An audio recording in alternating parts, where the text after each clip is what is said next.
The Sermon on the Mount stands as a profound and enduring testament to the teachings of Jesus Christ, encapsulating a moral and spiritual guide that has resonated through centuries. This pivotal moment in biblical narrative unfolds in the Gospel of Matthew, chapters 5 to 7, and is a cornerstone of Christian doctrine. At the heart of the Sermon on the Mount is Jesus' articulation of the Beatitudes, a series of blessings that defy conventional wisdom.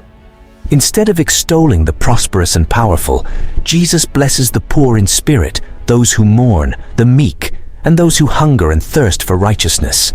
These declarations underscore a radical redefinition of values, challenging societal norms and emphasizing the significance of humility and spiritual qualities. One of the hallmark teachings within the Sermon on the Mount is found in Matthew 5:48, where Jesus addresses the concept of retaliation and loving one's enemies. It is here that he imparts a revolutionary perspective on how individuals should respond to offenses and mistreatment.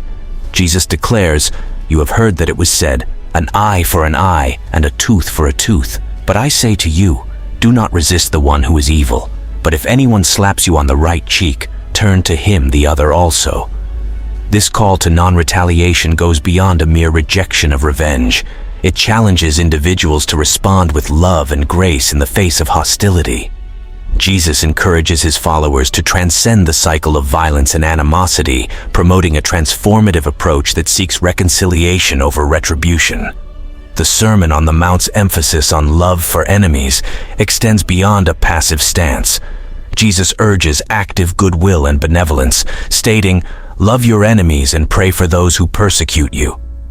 This directive represents a radical departure from conventional wisdom and societal norms, inviting individuals to embody a love that transcends boundaries and prejudices.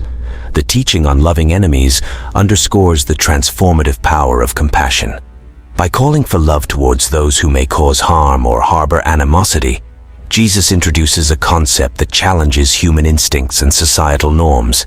It invites individuals to break the cycle of hatred, fostering an environment where love becomes a revolutionary force capable of transforming hearts and healing wounds. The Sermon on the Mount's call for love and compassion is not confined to interpersonal relationships.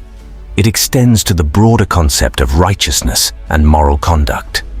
Jesus articulates a standard of righteousness that surpasses external adherence to rules. He delves into the inner workings of the heart, emphasizing purity of motives and a genuine pursuit of righteousness. Humility is woven throughout the Sermon on the Mount, exemplified in the admonition to pray, give, and fast without seeking public recognition. Jesus advocates for a quiet, sincere devotion that emanates from a humble heart, rather than performative acts designed for public approval. In this sermon, Jesus challenges the prevailing notions of righteousness, urging his followers to exceed the righteousness of the scribes and Pharisees. The call is not merely for compliance with external laws, but for a transformative righteousness rooted in genuine love, humility, and compassion. The enduring relevance of the Sermon on the Mount is evident in its ability to transcend cultural and temporal boundaries. Its teachings continue to inspire individuals across diverse backgrounds and belief systems. The call to humility, compassion, and love for enemies resonates as a timeless ethical framework, offering profound insights into the human condition and a path toward a more compassionate and just society.